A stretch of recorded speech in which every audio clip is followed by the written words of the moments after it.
versículo 6 ao 11, amém? Romanos 5, versículo 6 ao 11. Acharam aí? Amém? Diz assim a palavra do Senhor. Porque Cristo, quando nós ainda éramos fracos, morreu o seu tempo pelos ímpios. Dificilmente alguém morreria por um justo, pois poderá ser que alguém se anime a morrer. Mas Deus provou o seu próprio amor para conosco, pelo fato de ter Cristo morrido por nós, sendo nós ainda pecadores. Logo, muito mais agora, sendo justificados pelo sangue, seremos salvos da sua ira. Porque se nós, quando inimigos, fomos reconciliados com Deus, mediante a morte do seu Filho, muito mais, estando já reconciliados, seremos salvos pela sua vida. E não apenas isto, mas também nos gloriamos em Deus, por nosso Senhor Jesus Cristo, por intermédio de quem recebemos agora a reconciliação. Obrigado por essa manhã, seu povo reunido, pela sua mesa posta, onde nessa manhã vamos celebrar, Senhor, a morte e a ressurreição do Senhor. Por isso, nessa manhã, queremos lembrar de Ti, Senhor, com o coração agradecidos, nosso ser entregue à Sua presença, pedindo que o Seu Espírito Santo, Senhor, que está em nós, no nosso meio, possa falar conosco. Amém. Fala conosco nessa manhã, Senhor. Nós pedimos a Ti, ó Pai, em nome de Jesus. Amém. Romanos 5 é, na verdade, uma declaração da segurança da salvação. Então, quando nós olhamos para esse capítulo, o coração de Paulo é um coração que ele estava assim cuidando dos irmãos, pastoreando a igreja de Roma. E o sentimento de Paulo é que a igreja precisava entender o que era esse grandioso amor de Deus. Esse amor que nós cantamos, que é incondicional, que é incomparável. E Paulo, ele começa mostrando lindamente que Cristo, quando nós ainda éramos fracos, ele morreu ao seu tempo pelos ímpios. Então, o amor de Deus se revelou no fato de que, primeiramente, nós éramos pessoas fracas, pecadoras, éramos pessoas totalmente depravadas ou arruinadas, longe da presença de Deus. Como Romanos 3, Paulo diz que não há quem busque a Deus, não há quem entenda, não há quem faça o bem. Paulo diz que todos se transviaram, todos pelo mesmo caminho. E ele diz que todos pecaram e destituídos estão da glória de Deus. Então, olhando para a perspectiva da queda, da depravação do homem, não havia esperança para a gente. Não tínhamos para onde ir. Não tínhamos um caminho adequado. Mas Paulo aqui mostra para a gente no versículo 6 que quando éramos fracos, que lindo, né, irmãos? Que Deus se lembrou de mim, de você, em extrema fraqueza, em extrema pobreza, extrema miséria. Paulo diz que nós estávamos aprofundados nesse lodo, nesse lamaçal de pecado. Mas aqui, a parte B do versículo, Paulo diz, ele morreu por nós. Quanta beleza nisso, irmãos, nós descobrirmos que o nosso Senhor Jesus Cristo, na nossa extrema fraqueza, ele se faz homem. E o Verbo se fez carne e habitou entre nós, cheio de graça e de verdade. E vimos a sua glória como a glória do unigênito do Pai. Até então ninguém via ele, ninguém sabia como ele era, mas ele olhou para a nossa miséria, para a nossa fraqueza, e veio, e Paulo diz que ele morreu ao seu tempo pelos ímpios. Aí Paulo, ele diz, dificilmente, não é difícil você morrer por uma pessoa que é desprezível, que é abandonada, que não serve para nada. Paulo diz, dificilmente alguém morreria por um justo. Quem vai morrer por uma pessoa boa? Por uma pessoa plena, uma pessoa completa, uma pessoa que não peca, uma pessoa moral, uma pessoa ética? Não, irmãos. Paulo diz que Cristo não morreu por justos, amém? Cristo morreu quando nós éramos ímpios. Nós éramos desviados, desgarrados, longe da presença do Pai. Paulo diz, ele morreu pelos ímpios, então é difícil que alguém morra por justo, pois poderá ser que pela pessoa boa alguém se anime a morrer, uma pessoa boa. Aí você fica, poxa, essa pessoa nunca fez mal a ninguém, ela não xinga palavrão, ela não bate nos filhos, o marido não bate na mulher, né? Então, naturalmente, mas Paulo diz, é difícil que isso ocorra, que isso aconteça. Olha o versículo de número 8, Paulo diz, mas Deus,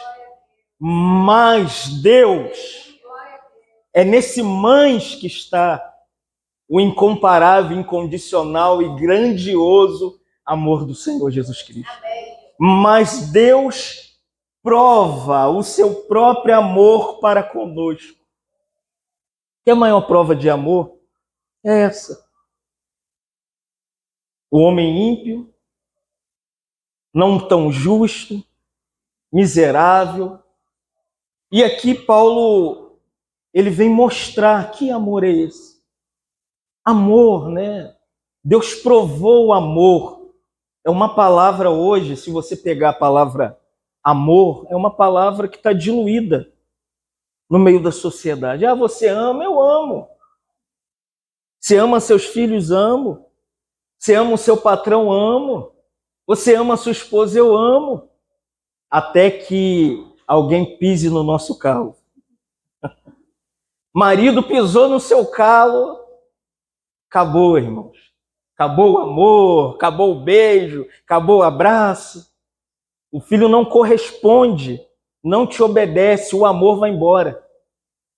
Eu já vi pais que colocaram os filhos para fora por coisa pequena e coisa mínima. E eram pais cristãos. Mas que amor é esse aqui?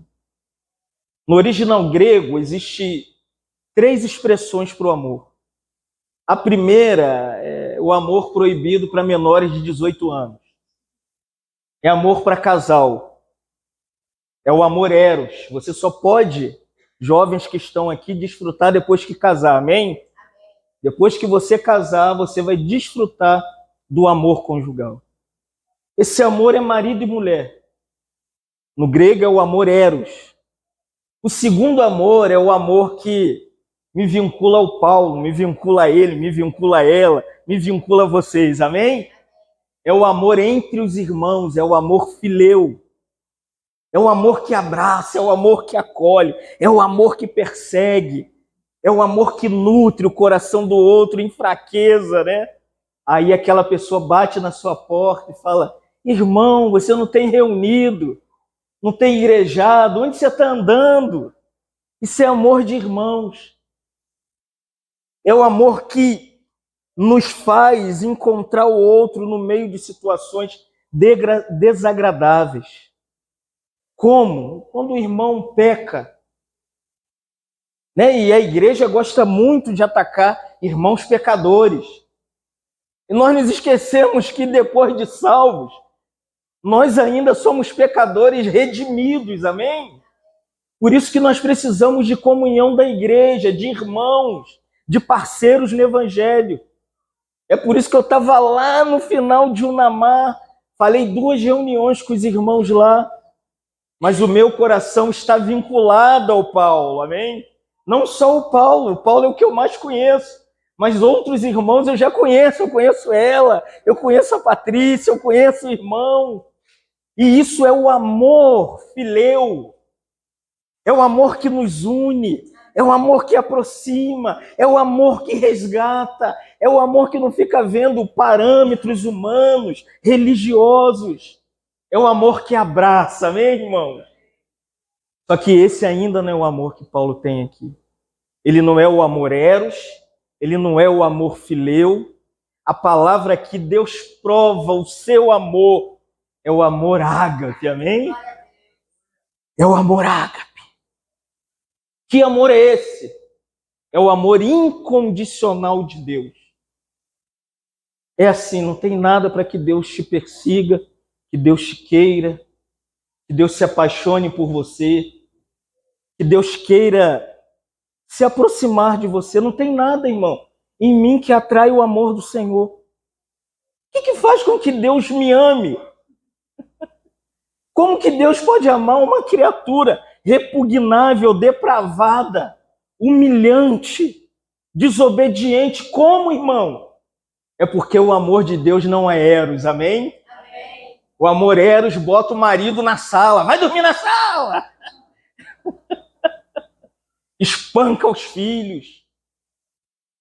O amor fileu, você é irmão até que alguém reúna com você. Parou de reunir, deixou de ser irmão.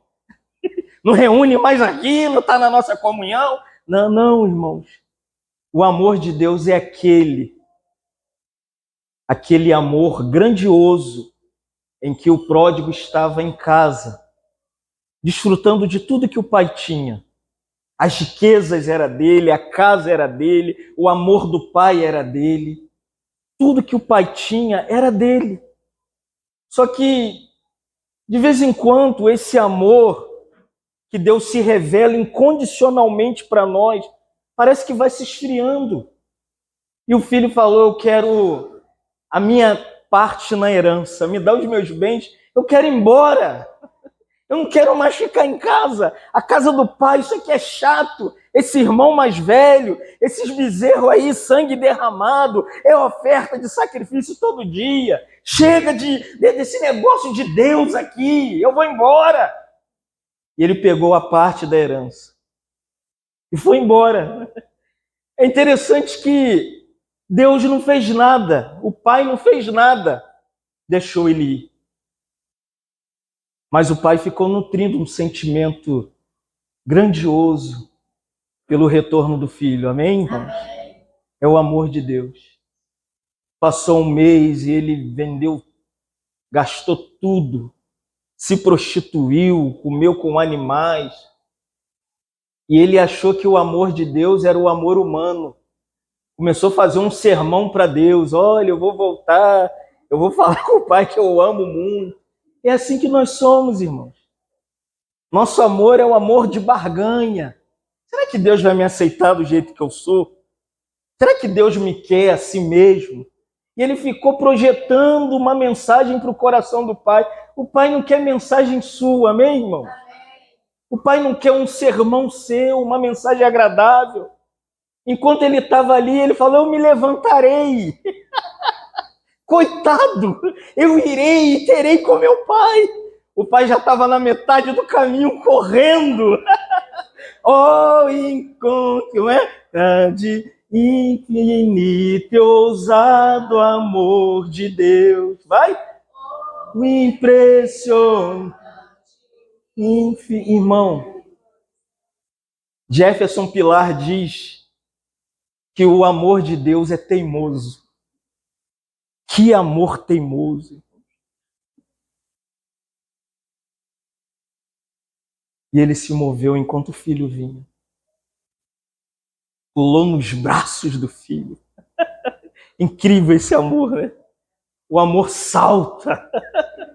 O amor pulou, agarrou o menino, o beijou e falou, volta para casa. Seu lugar é lá. É lá que está o meu amor, é lá que está o meu cuidado, é lá que está o meu carinho. Deus prova o seu amor, irmãos. Deus não está num trono esperando que você se achegue a Ele. Deus veio. Deus amou o mundo de tal maneira que deu o seu Filho unigênito para todo aquele que nele crê, não pereça, é deliberado, é em um amor que se entrega, é o amor ágape. E o beijou. Falou, agora é a hora de reconciliar, filho. O amor de Deus provado é o amor que te beija, amém? Por isso que o salmista diz, beijai o filho, para que ele não se ire. Cantares diz, beija-me. Proibido para menor de 18 anos. Beija-me com um beijo dos seus lábios.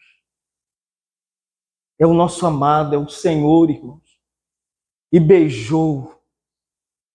Olhou para os pés, ele perdeu as sandálias. Caminhou muito no chão da vida. Estava descalço. Saiu arrumadinho, de sandália, com a roupinha bonita. Descalço, o pai falou, pega as sandálias. Calça o menino. O amor nos calça, irmãos. Para a gente andar na caminhada do Evangelho, como Paulo diz aos Efésios, calçar os pés com a preparação do Evangelho da paz. Falou, agora traz a roupinha do menino. Veste esse garoto. Estava nu, exposto. Todo mundo falou, lá, vivia com o pai rico, cheio de promessas e bens, e desfrute, e graça, e misericórdia, agora está aí pelado.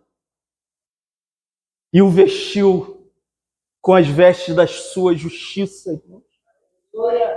Deus nos deu o beijo da reconciliação com o seu amor. Deus nos calçou com o seu amor. E Deus nos vestiu com o seu amor justo através da pessoa de Jesus Cristo. Falou, volta para casa. Agora mata o cordeiro. Traz os tamborins, as flautas. Vamos dançar, amém, irmãos? Deus é o Deus que dança. O amor faz Deus dançar, mover o coração do Pai. Dança e festa. E o filho mais velho, acostumou. Tudo é dele. Em vez dele levantar e ir junto com o pai para ir atrás do filho, Timothy Keller diz que ele não tinha preocupação com aquele filho que saiu da casa. Ele não amava mais o pai, mas as coisas do pai estavam lá o tempo inteiro. Só que ele era um filho velho na casa. Esqueceu do que é desfrutar o amor. Esqueceu o que é viver o amor. Mas o pai ali se alegrou com os 2 filhos, amém? Falou, tudo que eu tenho é seu, o meu amor é seu. A minha graça é sua, a minha misericórdia é sua. Tudo que eu tenho, meu filho, é seu. E esse seu irmão, ele estava morto, mas ele reviveu. Ele estava nu, eu o vesti, ele estava descalço, eu o calcei. Ele estava sem ganhar os meus ósculos, meus beijinhos da graça. Agora eu estou beijando de novo, irmão. Se alegre se o irmão que está lá longe voltar, amém? Que o irmão que está fraco ser restaurado. O irmão que não tem mais intimidade, o coração dele aquecer com a presença do Senhor, irmão. Se alegre porque Deus prova o seu amor para conosco, por ter Cristo morrido por nós, sendo nós ainda pecadores. A palavra pecado está diluída no cristianismo. Não mencionam pecado, não fala de pecado. Está tudo bem. Mas Paulo diz que o amor profundo, deliberado de Deus se manifestou quando nós ainda éramos pecadores. O que é pecado, irmãos? A palavra pecado é amartia. Tem um sentido de errar o alvo.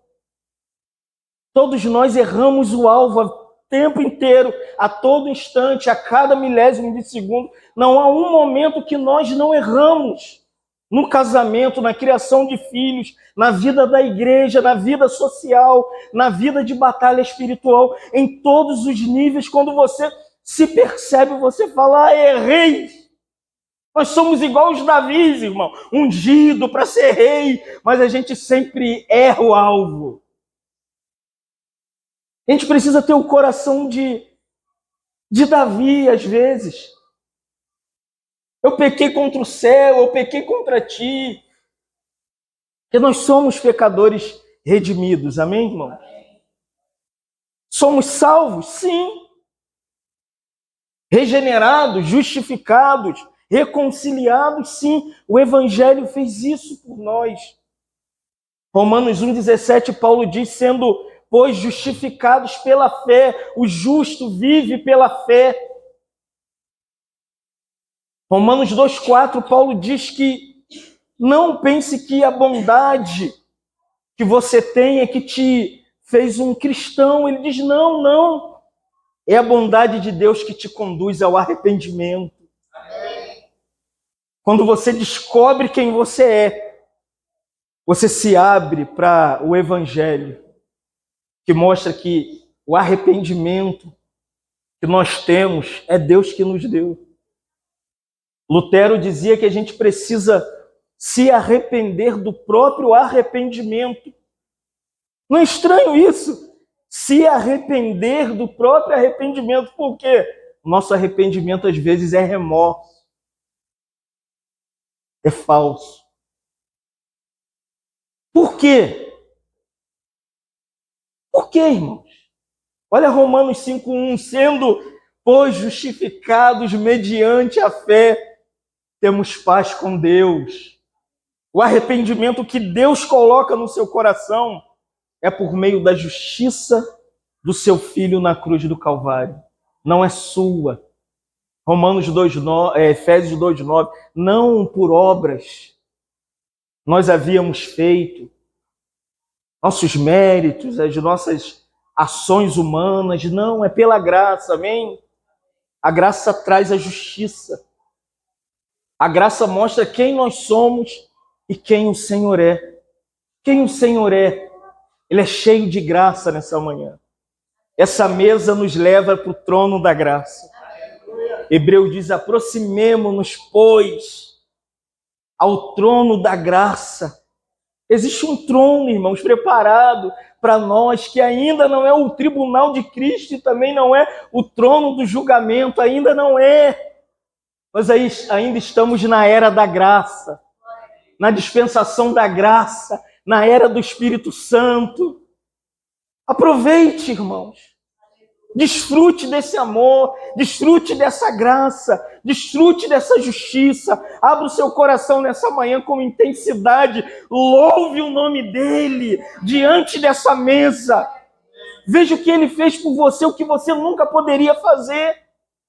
Porque nós éramos, Paulo diz, totalmente pecadores, erramos o alvo a vida toda. Mas uma hora ele nos alcançou.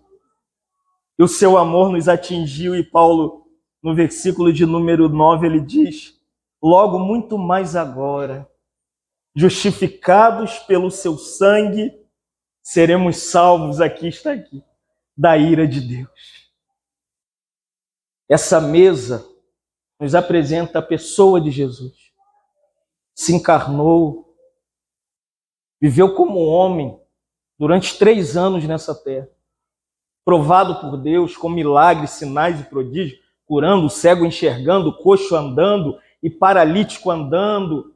Irmãos, ele manifestou toda a vida que o Pai o havia dado. Mas ele também nos mostrou a sua grandiosa obra na cruz, onde o seu sangue foi derramado. Paulo diz aqui, muito mais agora somos salvos da ira de Deus por causa do seu sangue derramado na cruz do Calvário. O cálice do Senhor aponta para o seu sangue que nos justifica. Então o que me impede de se aproximar dessa mesa? Nada! Nada te impede de se aproximar da mesa e da ceia do Senhor nessa manhã. E se eu tiver um sentimento de pecado? 1 João 1,7, João diz assim, filhinhos, se pecardes, o sangue de quem? De Jesus nos purifica de todo o pecado. É todo, irmão. O que é todo? Pecado é todo pecado. Teologicamente, todo pecado é, vamos lá, todo pecado. E se a minha consciência ainda me acusar, João diz, temos um advogado à destra de Deus. Do grego parakletos, chamado para andar do nosso lado. Segunda, terça, quarta, quinta, sexta. Aí, vai ter a mesa e a ceia do Senhor, a consciência ainda ofuscada. Mas hoje eu quero te dizer, Jesus não só morreu, amém, irmãos? Na morte, Paulo diz que fomos salvos da ira do Pai dele. Toda a ira do Pai caiu sobre os ombros largos de Jesus Cristo. Chama de pecado aí, adultério, caiu sobre ele. Bebedice, caiu sobre ele. Desobediência, caiu sobre ele. Miséria, caiu sobre ele. Fracasso, caiu sobre ele. Tudo estava sobre ele. E o Pai, quando olhou, ele nos viu no Filho. Ele nos viu em Cristo. Ali estava eu e você, nessa mesa aqui. Você pode chegar com segurança, com o coração em paz. Porque a ira de Deus caiu sobre o Filho de Deus. Deus julgou o mundo em Cristo. Deus tratou com os pecados, o eu, a morte, o diabo. Tudo estava na cruz de Jesus Cristo. Por isso Paulo, ele diz assim, olha que lindo, salvos da ira, versículo 10, porque se nós, olha outro termo, inimigos, a gente não podia se aproximar disso, irmãos, a gente era inimigo de Deus, contra a vontade de Deus, o plano de Deus, o querer de Deus, os desejos de Deus. Nosso coração estava desviado, distante. Nós éramos inimigos. É igual Putin e o outro lá como que é da cidade lá da Ucrânia. São inimigos mortais. As Nações Unidas tentam fazer paz, mas não tem jeito. Mas nós, irmãos, nós temos a paz de Deus porque a inimizade acabou. Isaías 53 diz que o castigo que nos traz a paz estava sobre ele. A ira amarga caiu sobre ele. E no final ali ele bradou. O último brado do Senhor, o sétimo brado do Senhor, qual foi? Teletestai. O que significa? Está consumado. Agora os inimigos, Paulo diz, foram reconciliados com Deus mediante a morte do seu Filho, muito mais agora reconciliados, seremos salvos para a vida eterna. Essa mesa é para salvo que hoje desfruta da vida eterna. Vem com o coração aberto. Como a irmã profeticamente estava orando, às vezes nós não correspondemos à mesa. De fato é esse mesmo.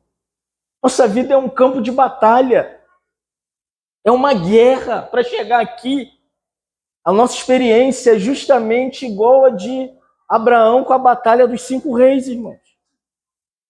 Abraão foi salvar Ló, uma guerra, uma batalha, lutou a noite toda. Pela manhã ele vem com os despojos, os ouros, os bens. E ele olhou, viu um ser que não passava por aqueles caminhos de Jerusalém, o nome dele era Melquisedeque. Melquisedeque veio e falou, Melquisedeque? Mas esse é outro rei de Jerusalém. Essa é outra pessoa. Tipologicamente, Melquisedeque é uma figura de Jesus Cristo, amém? E quando ele olhou para a mão de Melquisedeque, tinha pão e vinho. A mesa é para depois da luta, amém, irmãos? depois da guerra, da batalha espiritual, dos conflitos, problema no casamento, problema com o filho, enfermidade, desânimo, ansiedade, preocupação. E Abraão ceiou com Cristo, amém? Amém. Desfrute de Cristo nessa manhã. Aleluia.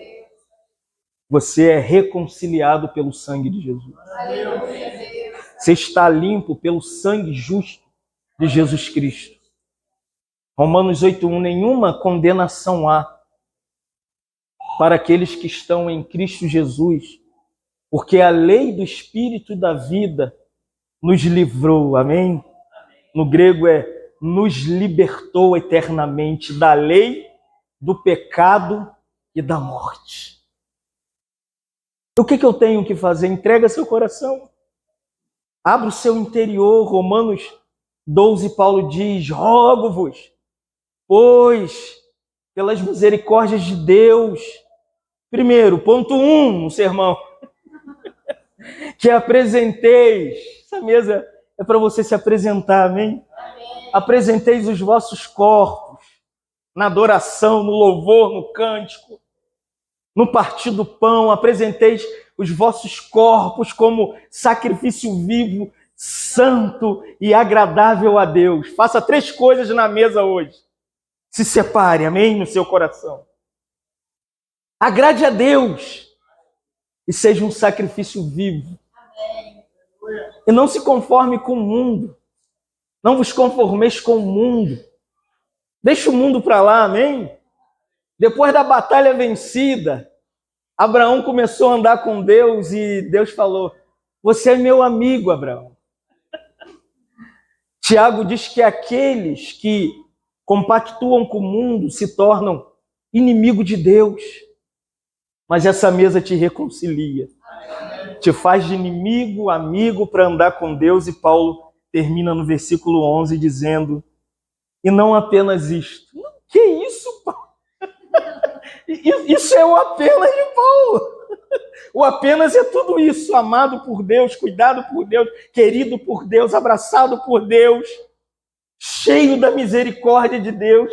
E Paulo diz, não. Paulo era redundante, né? Não apenas isto, mas também nos gloriamos em Deus por nosso Senhor Jesus Cristo, por intermédio de quem recebemos agora, vírgula, a reconciliação. Glória a Deus. Bem-vindos à mesa, reconciliados, amém? Amém. Amados do Senhor, queridos, salvos pela graça, predestinados, justos. Deus não está olhando para você não, irmão. Senão a gente estaria morto. Deus olha para Cristo nessa manhã, amém? Amém? É Cristo em nós, esperança da glória, é aquilo, já não sou eu quem vivo, mas Cristo vive em mim. Amém. E a vida que agora eu tenho, eu vivo pela fé do Filho de Deus. Amém. Se vós estiverdes em mim e eu em vós, vós dareis muitos frutos. Amém. Essa mesa é para quem está em Jesus. Você está em Jesus? Amém? Glória a Deus. Estando em Jesus, essa mesa é nossa. Ame, desfrute, parta o pão, celebre, cante, abra o seu coração. Glorifique o Senhor, irmão. Quantos irmãos não podem participar da mesa hoje? Não sei se vocês sabem. Susana Spurgeon nunca reuniu, que ela era enferma, cheia de problemas. Dificilmente ela ia em Londres para reunir e partir o pão. Mas a mesa ia na casa dela, amém? Encontrava ela, olha que bênção, irmão. Irmãos curados de câncer que hoje podem vir à mesa. Aleluia. Irmãos que passou uma guerra durante a semana e a mesa está para a gente nessa manhã. Aleluia. Então desfruta, amém? Amém. Desfruta da pessoa do Senhor nessa manhã. Amém. Te louvamos, agradecidos pela profundidade do seu amor. Não podemos pagar por nada, Senhor. Não podemos dar nada, nem nosso dinheiro, nada que temos. mas o que temos nós vamos te dar, como Davi falou, que darei ao Senhor por todos os bens que me tem dado, tudo que me tem concedido. Davi disse, eu tomarei o cálice da salvação. Obrigado, Senhor, pelo cálice, a cruz, aonde o Senhor se ofertou e se ofereceu em nosso lugar como nosso substituto eterno. E ali a sua morte se tornou a nossa morte. Nós morremos com Cristo.